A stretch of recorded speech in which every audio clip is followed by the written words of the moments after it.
ये क्या? मेरा जाल इतना भारी क्यों लग रहा है? ऐसा लगता है जैसे जाल में कोई भारी चट्टान फंस गई हो।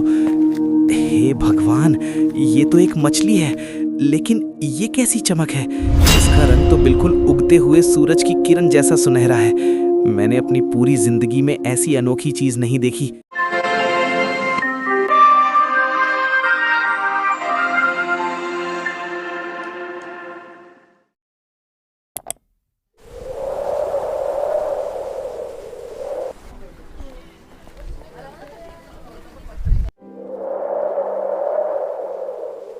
सूर्यगढ़ की वादियों में सन्नाटा था, लेकिन ठाकुर रतन सिंह की हवेली के भीतर लालच का तूफान उठ रहा था। रतन सिंह ने अपनी पूरी जिंदगी जिस शान और शौकत को खड़ा करने में लगा दी, आज वही दौलत उनके ही घर में नफरत का बीज बो रही थी। उनका बड़ा बेटा विक्रम बाहर से तो नम्र दिखाई देता था, लेकिन उसके भीतर एक जहरीला सांप पल रहा था, जो अपने ही छोटे भाई करण का हक निगलने के लिए तैयार बैठा था।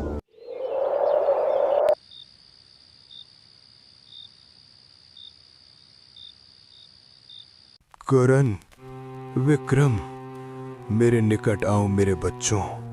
मेरी सांसें अब मेरा साथ छोड़ रही हैं और मेरी आंखों के सामने अंधेरा छाने लगा है। मैं नहीं चाहता कि मेरे जाने के बाद इस मिट्टी और इस सोने के लिए तुम दोनों भाइयों के बीच कोई दीवार खड़ी हो। ये जायदाद, ये खेत, ये सब कुछ मैंने तुम दोनों के लिए बनाया है। मैं सब कुछ बराबर बांटकर इस सांसारिक मोह माया से मुक्त होना चाहता हूँ। बस एक वादा करो कि तुम हमेशा एक दूसरे का सहारा बनोगे।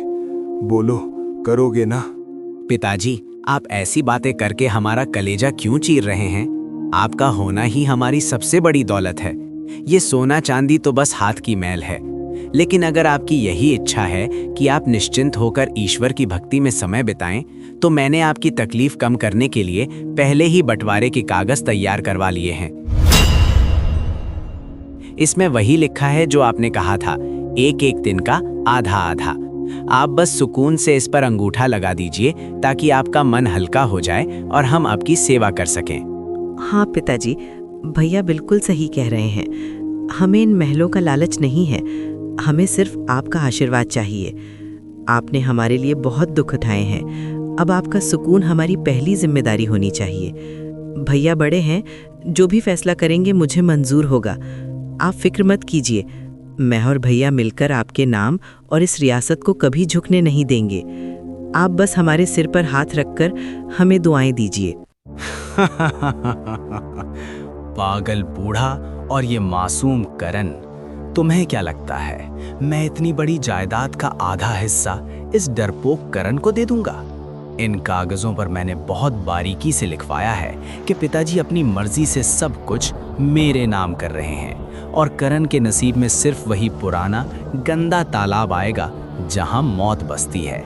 एक बार इनका अंगूठा लग गया, फिर देखना मैं कैसे इन दोनों को इस घर से धक्के मार कर निकालता हूँ। आज से मैं इस सूर्यगढ़ का इकलौता राजा हूँ। विक्रम, तू मेरा जेठा बेटा है और मुझे तुझ पर खुद से ज्यादा विश्वास है। तूने कागज तैयार किए हैं तो जरूर सही ही होंगे। ये लो, मैंने इस पर अपने निशान लगा दिए। अब मेरा फर्ज पूरा हुआ और मेरी आत्मा को शांति मिली। करण बेटा, हमेशा अपने बड़े भाई की इज्जत करना, और विक्रम, तू अपने छोटे भाई की ढाल बनना। मैं अब जा रहा हूँ। मेरी दुआएं हमेशा तुम्हारे साथ रहेंगी। खुश रहो मेरे बच्चों, हमेशा साथ रहना।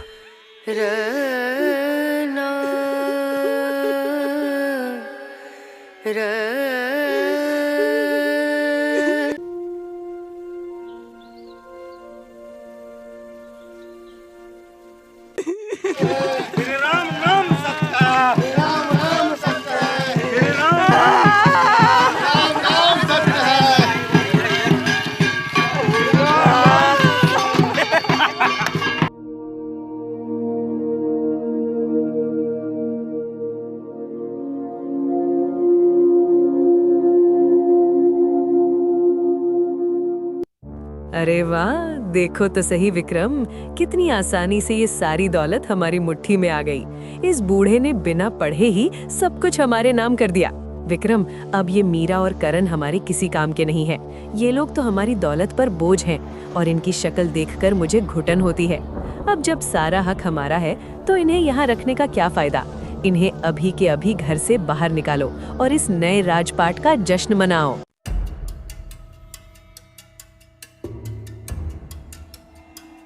करण, बहुत हुआ ये भाई भाई का नाटक। अब जरा कड़वी सच्चाई भी सुन ले। इन कागजों पर पिताजी ने सब कुछ मेरे नाम कर दिया है। हवेली मेरी, कारोबार मेरा और ये सारे उपजाऊ खेत भी मेरे। अब तू इस घर का सदस्य नहीं बल्कि एक भटकता हुआ भिखारी है। मैंने फैसला किया है कि तू और तेरी पत्नी मीरा अभी इसी वक्त यहाँ से निकल जाओ। मुझे तुम्हारी सूरत भी नहीं देखनी। चलो रास्ता नापो और फिर कभी इस देहरी पर कदम मत रखना। भैया, यह आप क्या कह रहे हैं? क्या दौलत के लिए आप इतने गिर गए कि अपने सगे भाई का घर छीन लेंगे? पिताजी ने तो आप पर अपनी जान से ज्यादा भरोसा किया था और आपने उनके उस मासूम भरोसे का कत्ल कर दिया। मैंने कभी सपने में भी नहीं सोचा था कि मेरा सगा भाई, जिसके साथ मैं बड़ा हुआ, वो मेरे पेट पर लात मारेगा। क्या आपको उस भगवान का खौफ नहीं है जो ऊपर से सब देख रहा है?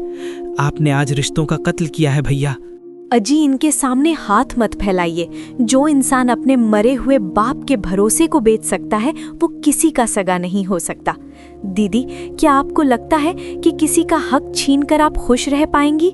याद रखना, गरीब की आह और खुदा की लाठी में आवाज नहीं होती, लेकिन असर बहुत गहरा होता है। हम चले जाएंगे मगर ये दौलत आपको कभी सुकून नहीं देगी। आज आपने एक भाई नहीं, एक दुआ खो दी है। बड़ी बड़ी बातें और खाली पेट। मीरा, अपनी ये नसीहत अपने पास रख और अपना बोरिया बिस्तर समेट। अगर इतनी ही ईमानदारी का शौक है तो जाकर दिखाओ और अपनी किस्मत खुद बनाओ। हम बुरे लोग ही सही, लेकिन हमारे पास ये ऐश व आराम तो है। तुम अपने इस शरीफ पति को लेकर उस श्रापित तालाब पर जाओ जो विक्रम ने तुम्हारे लिए खैरात में छोड़ा है। वहाँ कीचड़ धो धो कर अपना पेट भरना। चलो अब यहाँ से निकलो। ठीक है भैया, अगर आपको लगता है कि ये चोरी की दौलत ही सब कुछ है तो मुबारक हो आपको ये धोखा। मैं जा रहा हूँ, लेकिन याद रखना, मिट्टी से सोना निकालना मुझे पिताजी ने सिखाया है। किसी का हक छीनकर खाना नहीं। मैं उसी श्रापित तालाब को अपनी मेहनत से जन्नत बनाऊंगा। चलो मीरा, यहाँ हमारा दम घुटता है। अब हमारी मंजिल हमारी मेहनत तय करेगी। करण और मीरा को उनकी अपनी ही हवेली से अपमानित करके निकाल दिया गया। रात का सन्नाटा था और उनके पास सिर छुपाने के लिए छत तक नहीं थी। मीरा, हम अब क्या करेंगे? न हमारे पास बीज हैं, न हल और ना ही रहने का कोई ठिकाना। भैया ने हमारे साथ बहुत बुरा किया है मीरा। क्या हमारी किस्मत में सिर्फ यही दुख लिखा था? मैं कल सुबह उसी तालाब पर जाऊंगा, शायद वहाँ कोई रास्ता मिल जाए।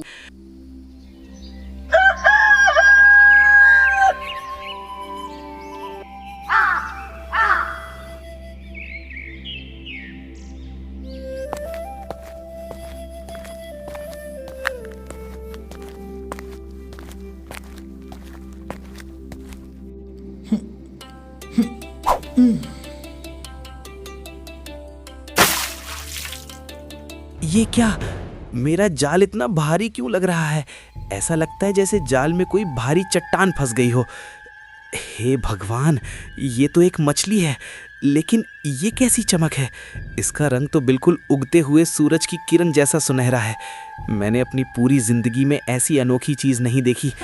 ये मछली है या कोई चमत्कार? मुझे मत मारो, हे नेक दिल इंसान। मैं कोई साधारण मछली नहीं हूँ जो तुम्हारे पेट की आग बुझाए। मैं एक श्रापित परी हूँ। अगर तुम मुझे दोबारा इस पानी में आज़ाद कर दोगे तो मैं तुम्हें वो नसीब दूंगी जिसकी तुमने कभी कल्पना भी नहीं की होगी। तुम्हारी आंखों में लालच नहीं, सिर्फ दर्द और सच्चाई है। क्या तुम मेरी जान बचाओगे? तुम बोल सकती हो?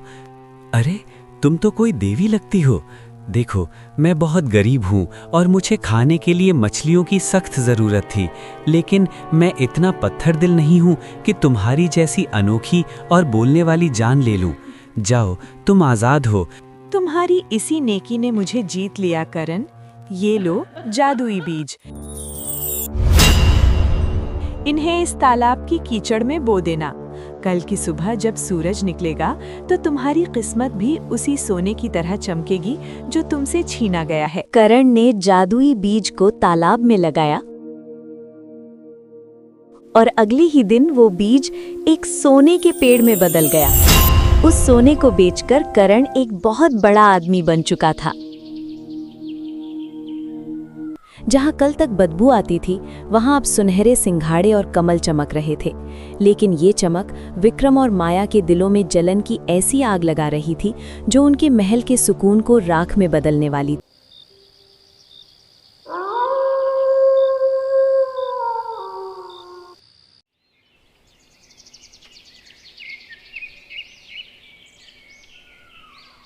मीरा, अपनी आंखों पर यकीन करो और परी के दिए बीज बोए थे।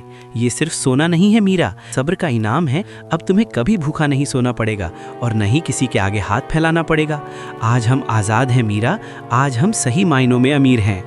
अजी, मैंने कहा था ना कि जिसने पैदा किया है वही रास्ता भी दिखाएगा।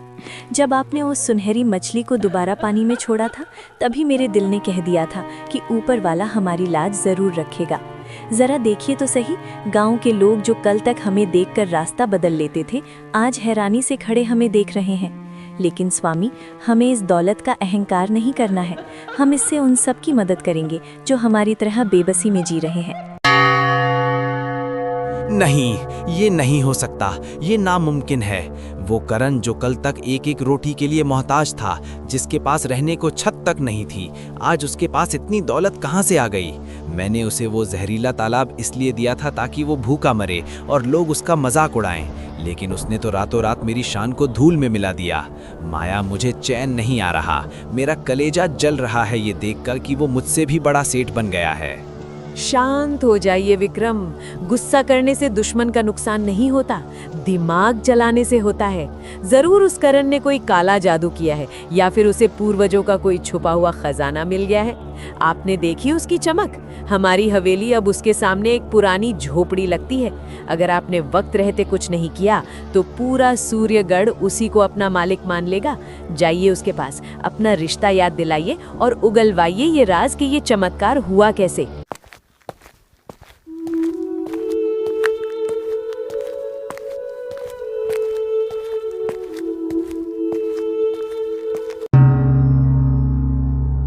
अरे ओ मेरे प्यारे छोटे भाई करण, देखो तुम्हारा बड़ा भाई तुमसे मिलने आया है।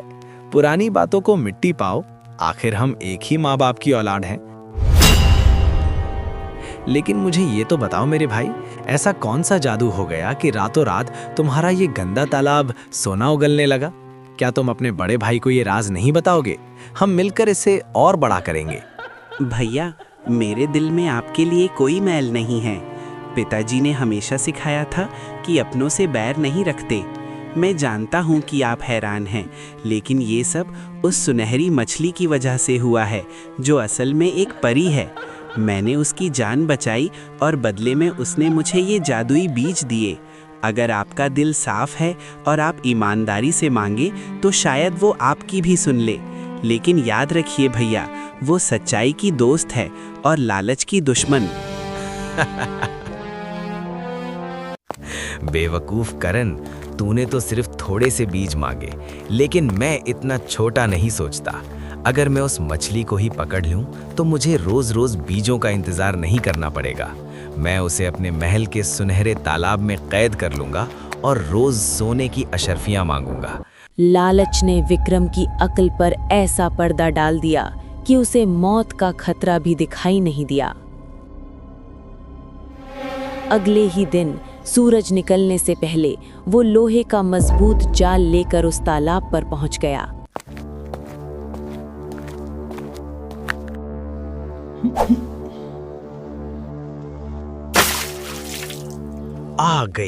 आ गई मेरी किस्मत मेरे जाल में। देखो कैसे फड़फड़ा रही है। अरे ओ सुनहरी मछली, तू बहुत चालाक बनती है ना। मेरे भाई करण को तूने थोड़े से बीज देकर बहला दिया, लेकिन मैं विक्रम हूँ, मैं छोटी मोटी खैरात नहीं लेता। अब से तू इस तालाब में नहीं बल्कि मेरे कैद खाने में रहेगी।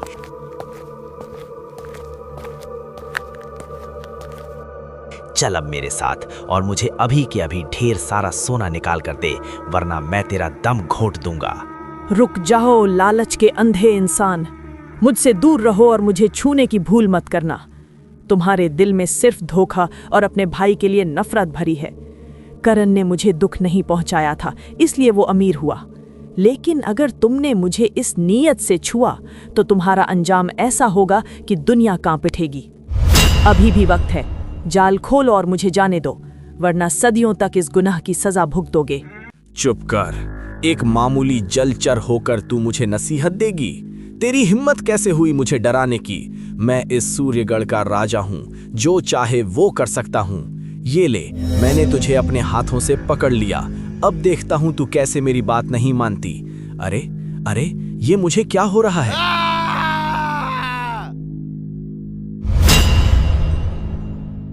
एक पल में सब कुछ थम गया। विक्रम, जो थोड़ी देर पहले दुनिया को मुट्ठी में करने के सपने देख रहा था, अब तालाब के किनारे एक बेजान और ठंडा पत्थर बन चुका था। उसकी आंखें अब भी खुली थीं, जिनमें मौत का खौफ साफ दिखाई दे रहा था।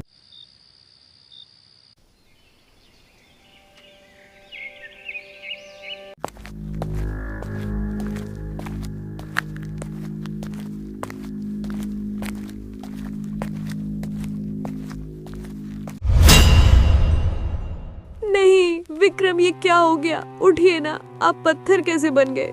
ए भगवान, ये मैंने क्या कर दिया?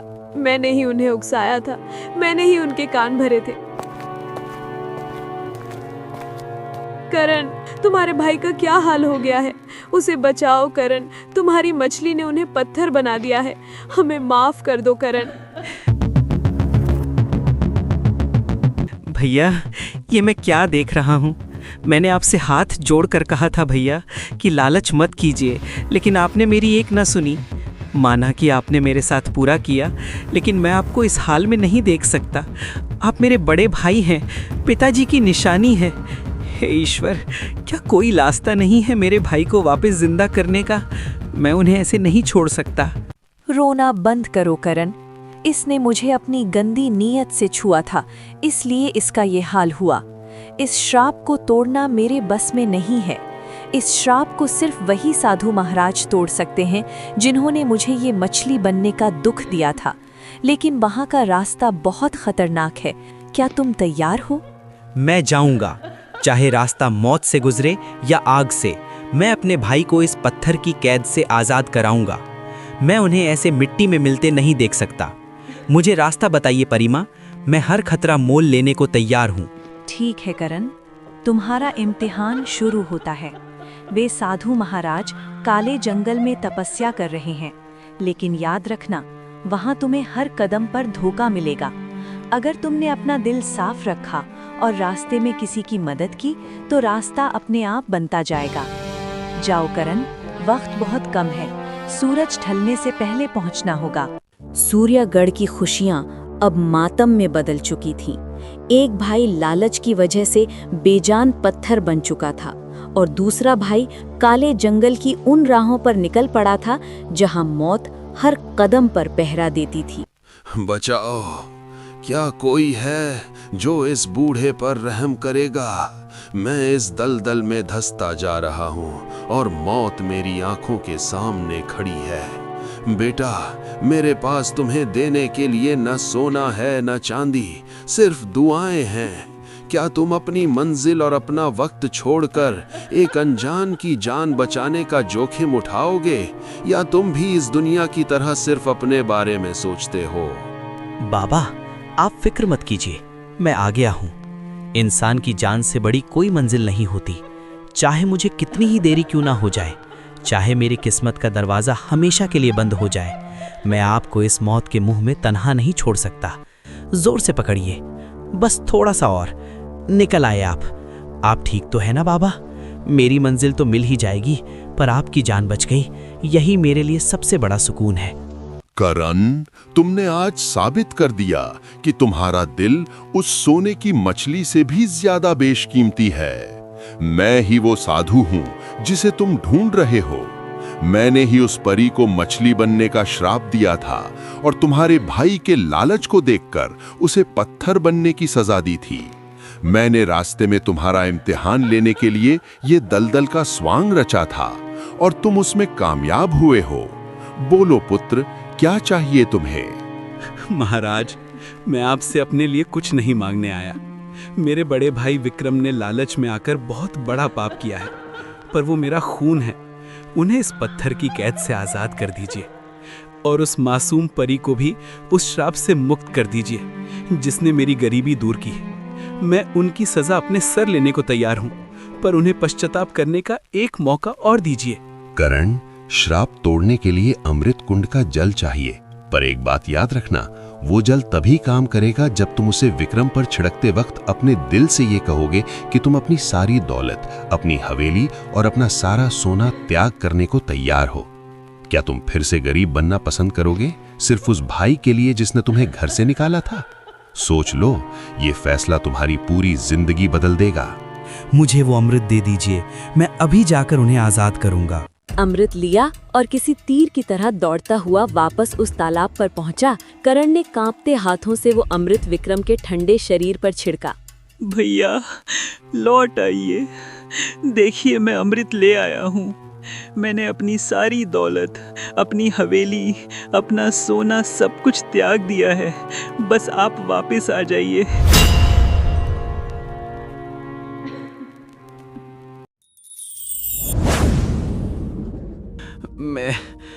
मैं कहाँ हूँ?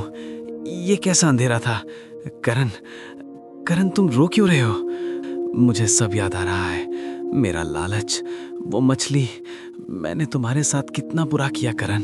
मैंने अपने ही भाई का गला घोटना चाहा और तुमने मेरी जान बचाने के लिए अपनी पूरी जिंदगी की कमाई कुर्बान कर दी। मुझे माफ कर दो मेरे छोटे भाई, मैं इस लायक भी नहीं हूं कि तुम्हारा भाई कहलाऊं। मैंने दौलत की चमक में अपनों को खो दिया था। ये पत्थर बनना मेरे लिए जरूरी था करण, ताकि मुझे एहसास हो सके कि बिना जज्बात के इंसान सिर्फ एक बेजान चट्टान है। मैं तुम्हारा सारा हक वापस करता हूँ। मुझे ये महल नहीं चाहिए, मुझे सिर्फ तेरा प्यार चाहिए। मीरा, मुझे भी माफ कर दो। मैंने ही विक्रम के दिमाग में जहर भरा था, मैंने ही उन्हें उकसाया था।